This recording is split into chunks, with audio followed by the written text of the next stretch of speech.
Good morning everyone, welcome to civil services study. Practice करेंगे इसमें हम करंट अफेयर्स के प्रश्नों पर। ठीक है, ये सीरीज़ है इम्पोर्टेंट आने वाला जो भी एग्ज़ाम है। भले ही ये सीरीज़ यूपीपीएससी पीसीएस के नाम से चल रही हो, लेकिन बीपीएससी के लिए भी, आरओ मेंस के लिए भी, यूपी टीजीटी के लिए भी और यूपी ट्रिपल एससी पैट जो है अगले मंथ, उसके लिए भी इम्पोर्टेंट है सारे के सारे प्रश्न। तो प्रैक्टिस कर लीजिएगा इनकी। चलिए स्टार्ट करते हैं। इसमें 30 प्रश्न है करंट अफेयर्स के इम्पोर्टेंट। कितने? 30। तो पहला प्रश्न है यहाँ पर, राष्ट्रीय भाला दिवस यानी नेशनल जेवलिन डे के संदर्भ में कथन है। यह दिवस हर साल 7 अगस्त को मनाया जाता है। इस दिवस को मनाए जाने की शुरुआत वर्ष 2020 में हुई थी। देखिए, राष्ट्रीय भाला दिवस जो है वो हर साल 7 अगस्त को मनाया जाता है। इस दिवस को मनाए जाने की शुरुआत 2021 में हुई थी, ना कि 20 में। केवल पहला ही वाला करेक्ट है यहाँ पर। इस टेस्ट सीरीज़ की या फुल टेस्ट सीरीज से जुड़ सकते हैं नंबर इस पर कॉल या व्हाट्सएप करके, और फ्री टेलीग्राम ग्रुप से जुड़ जाएगा। सिविल सर्विसेज स्टडी के डिस्क्रिप्शन बॉक्स में लिंक है। देखिए, 7 अगस्त 2025 को राष्ट्रीय भाला दिवस यानी नेशनल जेवलिन डे मनाया गया। 7 अगस्त 2021 को ही नीरज चोपड़ा द्वारा टोक्यो ओलंपिक 2020 में भाला फेंक प्रतिस्पर्धा में देश के लिए पहला स्वर्ण पदक जीता था। ठीक है, 10 अगस्त 2021 को एथलेटिक्स फेडरेशन ऑफ इंडिया द्वारा इस दिवस को मनाए जाने की घोषणा की थी। कब? 2021 को। वहाँ 20 लिखा है, इसलिए गलत है।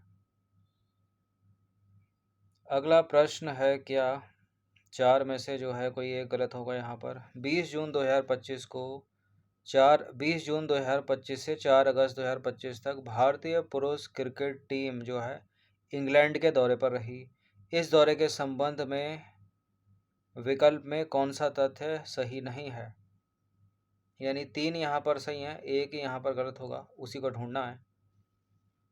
एक फ्रेम में डालते हैं पहले इसको। चलिए, देखिए, इस दौरान भारत और इंग्लैंड के मध्य 5 टेस्ट मैचों की श्रृंखला इंग्लैंड में संपन्न हुई। ठीक है, अगर भारत में संपन्न हुई होगी तो गलत हो जाएगा पहला स्टेटमेंट। इस श्रृंखला का नाम एंडरसन तेंदुलकर ट्रॉफी 2025 था। भारत और इंग्लैंड के मध्य आयोजित 5 टेस्ट मैचों की ये जो श्रृंखला है, 2-2 की बराबरी रही इसमें। इस श्रृंखला में भारतीय तेज गेंदबाज Mohammed Siraj player of the series चुने गए। देखिए, अभी इंग्लैंड और भारत के बीच जो टेस्ट मैचों की श्रृंखला हुई है उसको एंडरसन तेंदुलकर ट्रॉफी 2025 के नाम से भी जाना जाता है। दूसरा वाला सही है। 5 मैचों की यह श्रृंखला थी। ठीक है, भारत और इंग्लैंड के मध्य संपन्न हुई, इंग्लैंड में ही संपन्न हुई, तो पहला वाला भी करेक्ट है। भारत और इंग्लैंड के मध्य आयोजित 5 मैचों की ये जो श्रृंखला है वो 2-2 से बराबर रही, ये भी ठीक हो गया, तो गलत है यहाँ पर डी। इस श्रृंखला में भारतीय तेज गेंदबाज Mohammed Siraj player of the series चुने गए, ये गलत है। तो सही क्या हो जाएगा? इस इंग्लैंड और भारत की जो 5 मैचों की टेस्ट श्रृंखला है, इसमें भारतीय टीम के कप्तान शुभमन गिल और इंग्लैंड के बल्लेबाज हैरी ब्रुक संयुक्त रूप से प्लेयर ऑफ द सीरीज चुने गए, ना कि मोहम्मद सिराज। अगला जो प्रश्न है वो है कि 4 अगस्त 2025 को सर्वोच्च न्यायालय के निर्णय के अनुसार निम्नलिखित कथनों पर विचार कीजिए। 3 कथन है यहाँ पर। देखिए, प्रदूषण नियंत्रण बोर्ड को केवल दंडात्मक हर्जाना लगाने का अधिकार है। अधिकतर केवल वाले स्टेटमेंट गलती हो जाते हैं। प्रदूषण नियंत्रण बोर्डों को पूर्व उपाय के रूप में बैंक गारंटी या निश्चित मौद्रिक राशि की मांग करने की शक्ति है। पर्यावरण क्षति की केवल संभावना होने पर भी बोर्ड कार्यवाही कर सकते हैं। अभी सुप्रीम कोर्ट ने निर्णय दिया 4 अगस्त 2025 को। ठीक है, इसमें कहा है कि पर्यावरण नियंत्रण बोर्डों को जो है दंडात्मक हर्जाना लगाने का अधिकार है। ठीक है, ये पहला वाला गलत है, दूसरा वाला और तीसरा वाला ठीक है। ठीक है, दंडात्मक हर्जाना लगाने का तो अधिकार है ही है। ठीक है, साथ ही जो है प्रतिपूरक भी है इसमें। देखिए, 4 अगस्त 2025 को सर्वोच्च न्यायालय ने फैसला सुनाया कि प्रदूषण नियंत्रण बोर्डों को पर्यावरणीय क्षति के लिए प्रतिपूरक और क्षतिपूर्ति हर्जाना वसूलने का संवैधानिक और वैधानिक अधिकार है। ठीक है, तो पहला वाला सही नहीं है, दूसरा वाला यहाँ पर सही है, दूसरा और तीसरा वाला यहाँ पर सही है, तीसरा भी सही है, दूसरा भी सही है, पहला वाला इनकरेक्ट है, क्योंकि वो बाउंड कर रहा है स्टेटमेंट को। प्रदूषण नियंत्रण बोर्डों को केवल दंडात्मक हर्जाना लगाने का अधिकार है, ठीक है, जबकि प्रतिपूरक और क्षतिपूरक हर्जाना वसूलने का संवैधानिक और वैधानिक अधिकार है।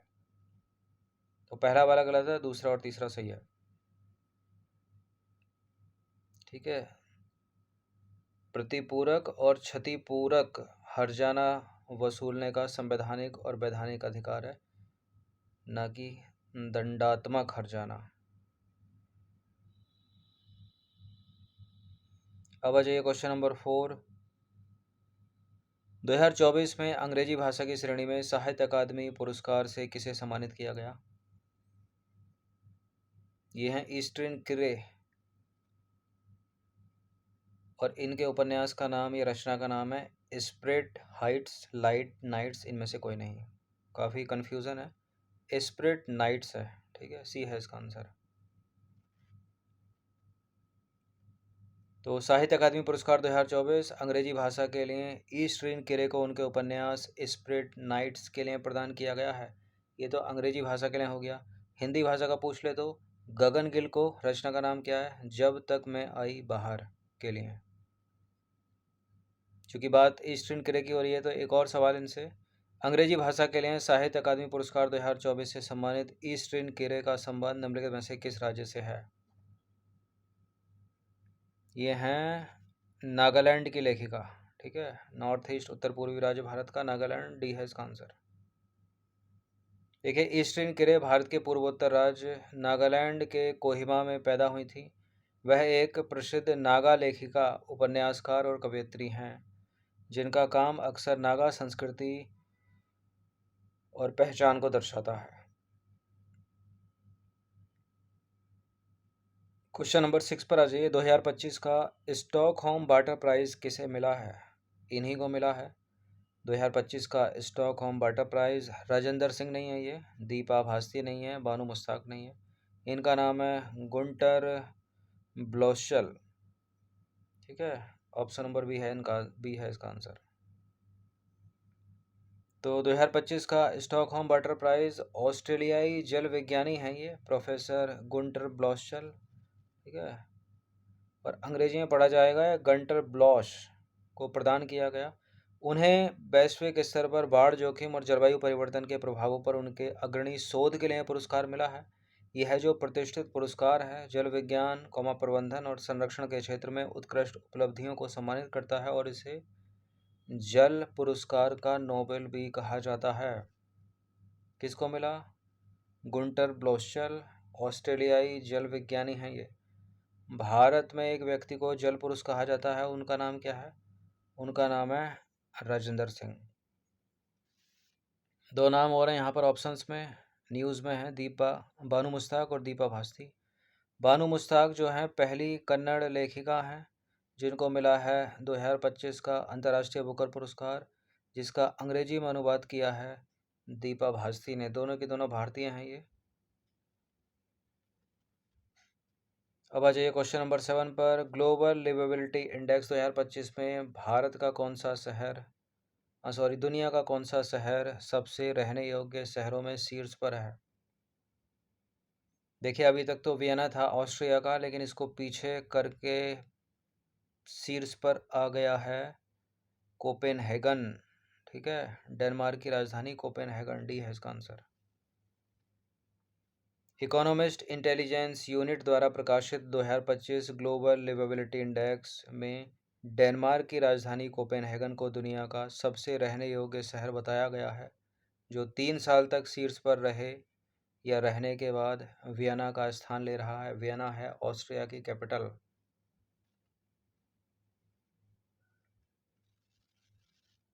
क्वेश्चन नंबर 8 पर आ जाइए। संयुक्त सेना अभ्यास बोल्ड कुरुक्षेत्र का 14वां संस्करण 28 जुलाई 2025 को कहाँ शुरू हुआ? मेघालय के उमरोई में, उत्तर प्रदेश के लखनऊ में, राजस्थान के जोधपुर में या सिंगापुर में? बोल्ड कुरुक्षेत्र का 14वां संस्करण 28 जुलाई 2025 को शुरू हुआ राजस्थान के जोधपुर में, सी है इसका आंसर। देखिए, भारत और सिंगापुर के बीच पहली बात तो ये इम्पोर्टेंट है कि ये बोल्ट कुरुक्षेत्र जो संयुक्त सेना अभ्यास है किन दो देशों के बीच है, तो भारत और सिंगापुर के बीच है। 2025 में 28 जुलाई 2025 को जो संस्करण शुरू हुआ है वो 14वां संस्करण है, राजस्थान के जोधपुर में शुरू हुआ। ठीक है, और भारत और सिंगापुर के बीच ये जो संयुक्त सेना अभ्यास है बोल्ट कुरुक्षेत्र, इसकी शुरुआत कब से हुई थी? वर्ष 2005 से। क्वेश्चन नंबर 9 पर आ जाइए। निम्नलिखित में से कौन से खिलाड़ी विंबलडन 2025 के पुरुष और महिला एकल के विजेता हैं? पुरुष और महिला एकल में कौन कौन विजेता? पहला ऑप्शन है नोवाक जोकोविच और वीनस विलियम्स, दूसरा राफेल नडाल, मारिया शारापोवा, तीसरा कार्लोस अलकराज और अमांडा अमिनीमो अनीसीमोवा, और डी में है जेनिक सिनर और इगा स्वेतेक। देखिए, ये जो बंदा है इनका नाम है जेनिक सिनर। इन्होंने जीता है विंबलडन 2025। विंबलडन जो कि एक टेनिस टूर्नामेंट है, 4 ग्रैंड स्लैम होते हैं साल में। सबसे पहला ऑस्ट्रेलियन ओपन, उसके बाद होता है फ्रेंच, और तीसरा होता है यूएस, चौथा होता है विंबलडन। और ये जो महिला हैं जिन्होंने जीता है महिला एकल में, ये हैं इगा स्वेतेक। ठीक है, जेनिक सिनर ने किसको हराया? कार्लोस अलकराज को हराया है, और इगा स्वेतेक ने अमांडा अनीसीमोवा को हराया है। तो ये दोनों सी में उपविजेता हैं, लेकिन यहाँ विजेता पूछा तो विजेता कौन है? जेनिक सिनर और इगा स्वेतेक। तो इसका आंसर हो जाएगा डी। कभी इनका जमाना था, ये भी विनर होते थे, लेकिन अब नहीं होती थी। ठीक है, और स्टार्टिंग में जो है नोवाक जोकोविच, राफेल नडाल, वो तो जीतते रहते हैं। तो डी हो जाएगा इसका आंसर। विंबलडन 2025 ये एक टेनिस टूर्नामेंट है। आयोजन अवधि 30 जून से 13 जुलाई 2025 तक आयोजित हुआ। ये स्थान है इसका all England lawn tennis and cricket club Wimbledon, London में हुआ ये। पुरुष एकल के विजेता की बात करें तो जेनिक सिनर हैं, इटली के हैं ये। इन्होंने किसको हराया है? कार्लोस अलकराज को, वो स्पेन के हैं।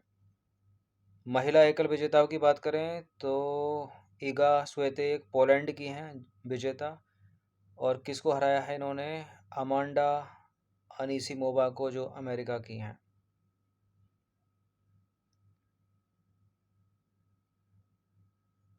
देखिए, वो क्रम इस तरह से चलता है, ऑस्ट्रेलियन, ठीक है, ऑस्ट्रेलियन, फ्रेंच और विंबलडन, उसके बाद है यूएस। तो तीसरा है ये, इसके बाद होगा यूएस। 10वां प्रश्न है, साहित्य के लिए 2024 का नोबेल पुरस्कार दिया गया। साहस और नैदानिक तीक्ष्णता के लिए, ऐतिहासिक आघातों से संबंधित गहन काव्यात्मक गद्य के लिए। ठीक है, हांगकांग को मिला है, बी है इसका आंसर। लेखक के अभिनय, नाटक और गद्य के लिए नहीं। ठीक है, उपनिवेशवाद के प्रभावों और संस्कृति एवं महाद्वीपों के बीच की खाई में शरणार्थियों के भाग्य पर लेखक की अडिग और करुणामयी अंतर्दृष्टि के लिए। ये पुराने हैं, ठीक है, कोई 22 का है इसमें, कोई 23 का है, कोई 21 का है, लेकिन अपने को 24 का जो है ऐतिहासिक आघातों से संबंधित गहन काव्यात्मक गद्य के लिए भी है इसका आंसर। तो साहित्य का नोबेल पुरस्कार 2024 हान कांग को मिला है, दक्षिण कोरियाई लेखिका हैं ये, और ऐतिहासिक आघातों से संबंधित गहन काव्यात्मक गद्य के लिए दिया गया है। क्वेश्चन नंबर 11 पर आ जाइए। राष्ट्रपति द्रौपदी मुर्मू ने राष्ट्रपति भवन में 139 ब्रिटिश व्यक्तियों को पद्म पुरस्कार 2025 प्रदान किए। इनमें बिहार की कितनी हस्तियों को पद्म पुरस्कार से सम्मानित किया गया? ये प्रश्न तो बीपीएससी स्पेशल हो गया, और ये जरूर पूछा जाएगा, याद रखना इसको। इस बार जो 139 पद्म पुरस्कार राष्ट्रपति द्रौपदी मुर्मू ने राष्ट्रपति भवन में जो प्रदान किए, उनमें से 7 लोग बिहार के हैं, 7 बिहार की हस्तियां हैं। और इन 7 में से वो एक नाम है जिसको पद्म विभूषण मिला है। पद्म पुरस्कार की श्रेणी में शीर्ष जो पुरस्कार है वो मिला है 7 में से एक व्यक्ति को। ठीक है, तो उसका नाम पहले इम्पोर्टेंट है। फिलहाल तो यहाँ 7 सही हो जाएगा, यानी डी सही हो जाएगा। देखिए, राष्ट्रपति द्रौपदी मुर्मू ने राष्ट्रपति भवन में टोटल, याद रखिएगा, 139 विशिष्ट व्यक्तियों को पद्म पुरस्कार 2025 प्रदान किए। इनमें बिहार की कितनी हस्तियां? 7 हस्तियों को पद्म पुरस्कार से सम्मानित किया गया। बिहार के पद्म पुरस्कार विजेता को एक बार देख लें तो नाम है, पुरस्कार है, क्षेत्र है, वो नाम इम्पोर्टेंट, डॉक्टर शारदा सिन्हा का नाम याद रखिएगा। इनको पद्म विभूषण से सम्मानित किया गया है और ये कला के क्षेत्र से सम्मानित है और मरणोपरांत मिला है। दूसरे सुशील कुमार मोदी, पद्म भूषण मिला है इनको, दूसरे दर्जे का पद्म पुरस्कार, इनको भी मरणोपरांत मिला है सार्वजनिक मामले के लिए।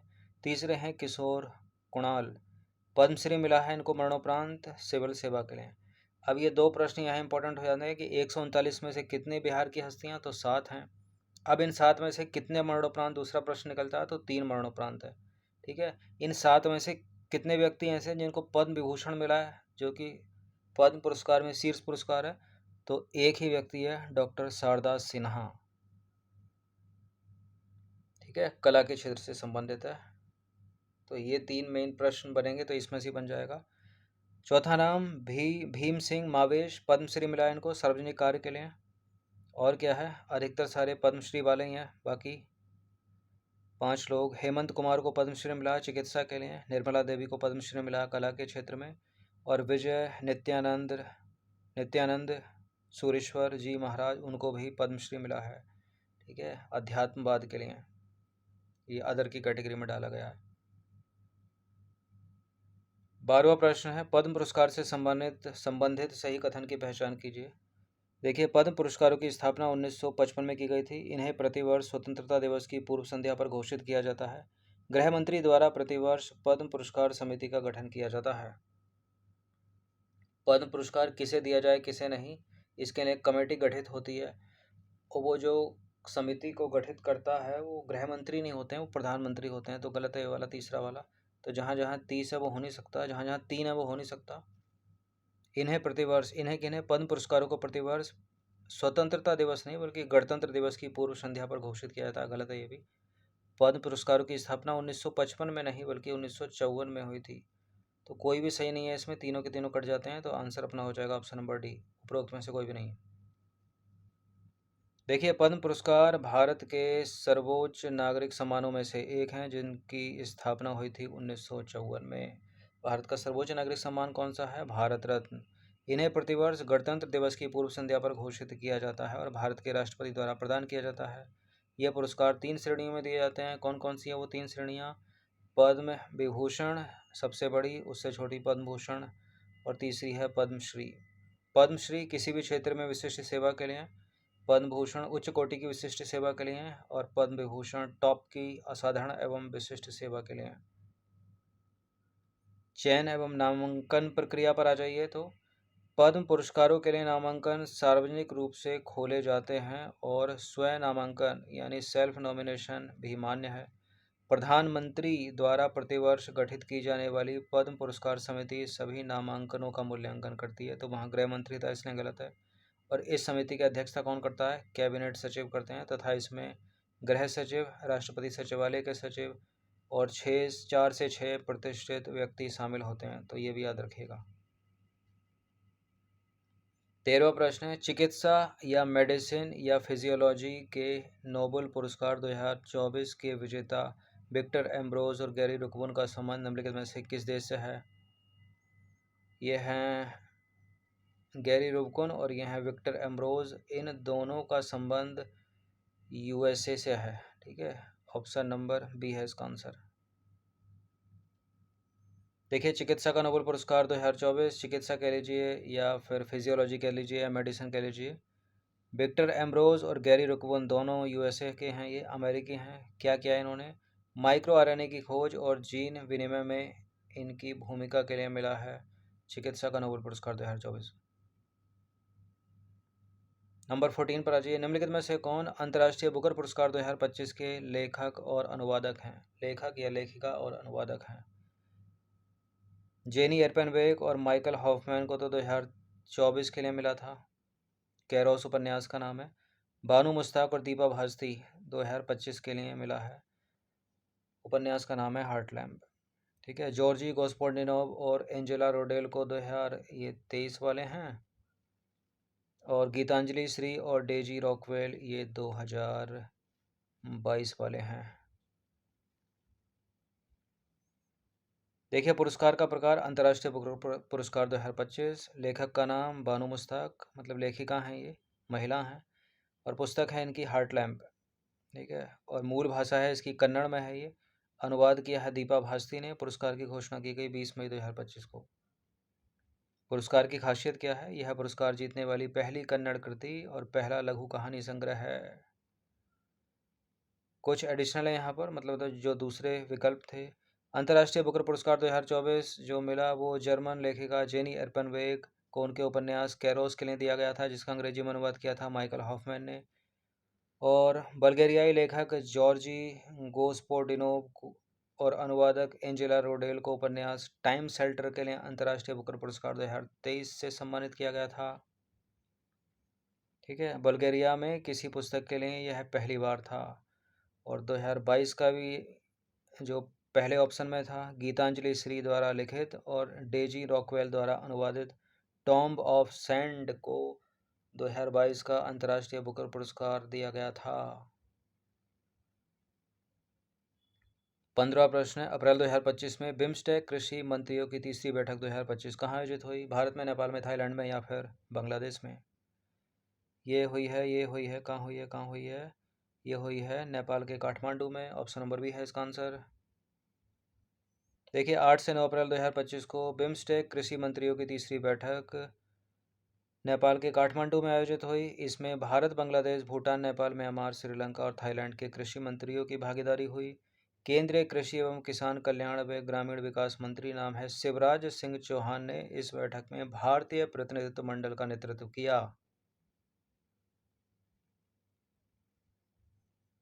चलिए क्वेश्चन नंबर 16 पर आ जाइए। 22 मार्च 2025 को वैश्विक आतंकवाद सूचकांक यानी ग्लोबल टेररिज्म इंडेक्स किसके द्वारा जारी किया गया? विश्व आर्थिक मंच नहीं है, एमनेस्टी इंटरनेशनल नहीं है, संयुक्त राष्ट्र विकास कार्यक्रम नहीं है, इसका आंसर है institute for economics and peace, IEP, C है इसका आंसर। देखिए 22 मार्च 2025 को institute for economics and peace द्वारा वैश्विक आतंकवाद सूचकांक, अंग्रेजी में ग्लोबल टेररिज्म इंडेक्स 2025 जारी किया गया।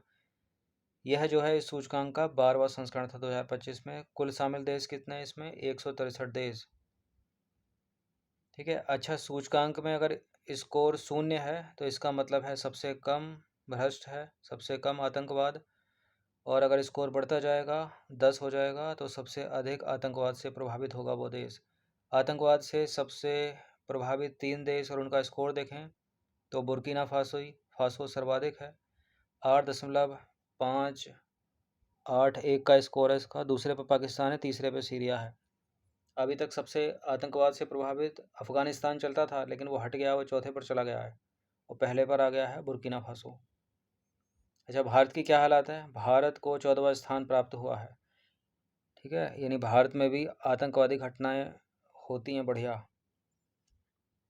ठीक है, मतलब बढ़िया तो नहीं कह सकते, मतलब होती हैं अधिकतर और हुई भी हैं। और भारत का स्कोर जो रखा गया है वो 10 की तरफ भाग रहा है, यानी 6.411।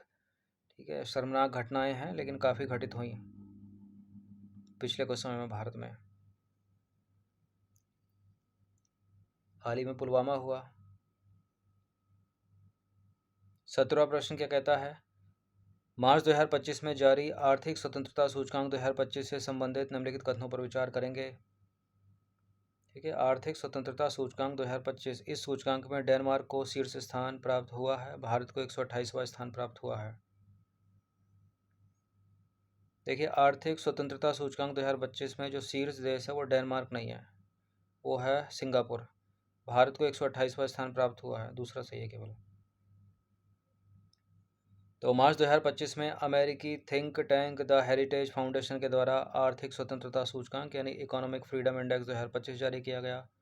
इस सूचकांक में कुल 184 देशों को रैंकिंग प्रदान की गई। इस सूचकांक में सिंगापुर शीर्ष स्थान पर, भारत इस सूचकांक में 128वें स्थान पर। भारत का स्कोर पूछ ले तो 53 है।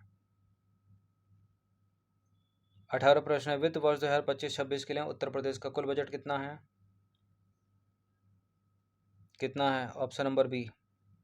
ठीक है, 8,08,736 करोड़ रुपए।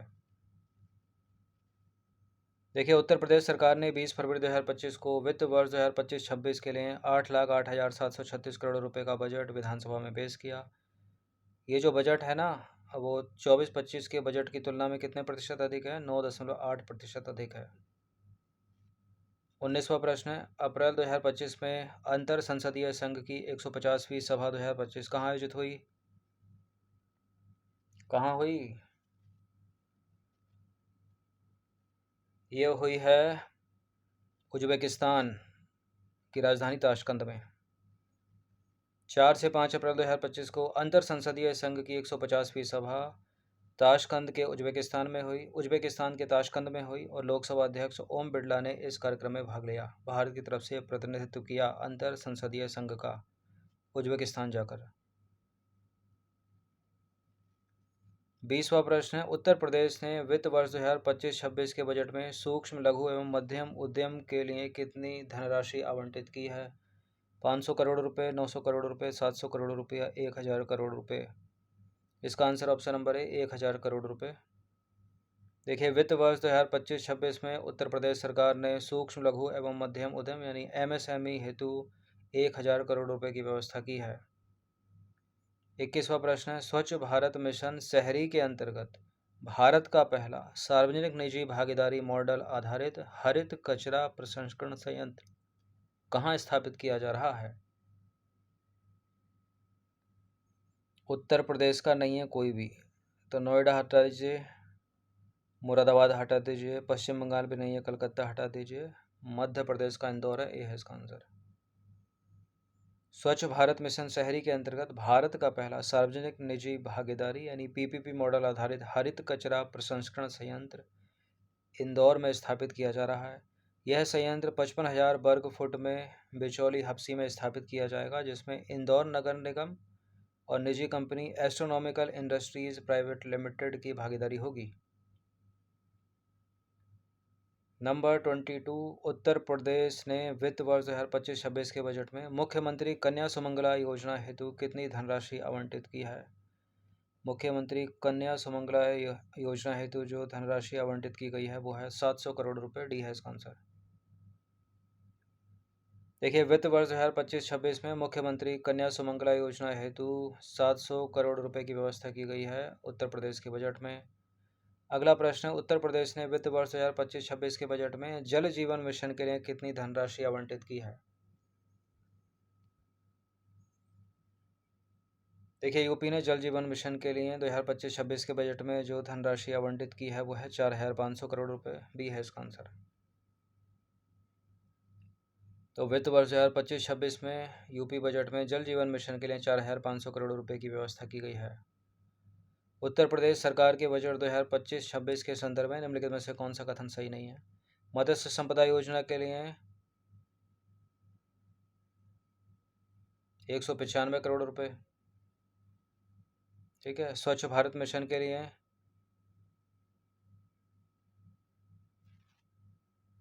425 करोड़ रुपए, प्रधानमंत्री या पीएम श्री योजना के लिए 300 करोड़ रुपए और मथुरा वृंदावन कॉरिडोर के लिए 1000 करोड़ रुपए। देखिए, मत्स्य संपदा योजना के लिए ठीक है, स्वच्छ भारत मिशन के लिए भी ठीक है, पीएम श्री योजना के लिए भी ठीक है, लेकिन मथुरा वृंदावन कॉरिडोर के लिए 1000 करोड़ रुपए ज़्यादा नहीं है? गलत है, ये 100 करोड़ रुपए है, ठीक है।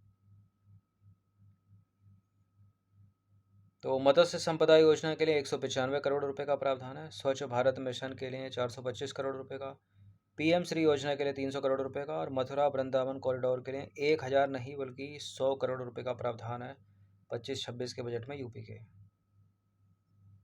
25वां प्रश्न, उत्तर प्रदेश के बजट 2025-26 के लिए कितनी धनराशि प्रधानमंत्री आवास योजना के लिए रखी गई है?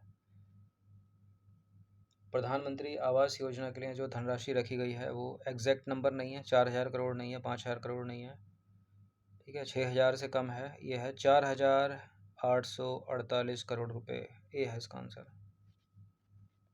तो प्रधानमंत्री आवास योजना के लिए यूपी बजट 2025-26 के लिए जो धनराशि रखी गई है वो कितनी है? 4848 करोड़ रुपए। अगला प्रश्न है, 2024 में मशीन लर्निंग के लिए तंत्रिका नेटवर्क में अग्रणी कार्य करने के लिए किस विषय में नोबेल पुरस्कार दिया गया? भौतिकी, रसायन, मेडिसिन या फिजियोलॉजी? शांति। शांति के लिए तो निहोन हिडानक्यो को मिला है, जापानी संगठन है। मेडिसिन या फिजियोलॉजी में मिला है गैरी रुबकोन और विक्टर अम्ब्रोज को। रसायन भी नहीं है इसका आंसर, इसका आंसर है फिजिक्स यानी भौतिकी। तो भौतिकी का नोबेल पुरस्कार 2024 दो वैज्ञानिकों को मिला है। जॉन हॉपफील्ड अमेरिका के हैं ये, और जेफरी हिंटन ये हैं ब्रिटिश कनेडियाई। योगदान क्या है? मशीन लर्निंग के लिए तंत्रिका नेटवर्क में अग्रणी कार्य किया इन्होंने।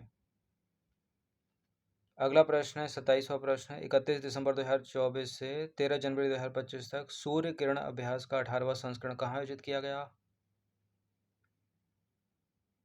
उत्तराखंड में नहीं हुआ है, तो रानीखेत को भी हटा दीजिए, पिथौरागढ़ को भी हटा दीजिए। राजस्थान में, भारत में हुआ ही नहीं है, तो जोधपुर को भी हटा दीजिए। ये हुआ है नेपाल के सलझंडी में, बी है इसका आंसर।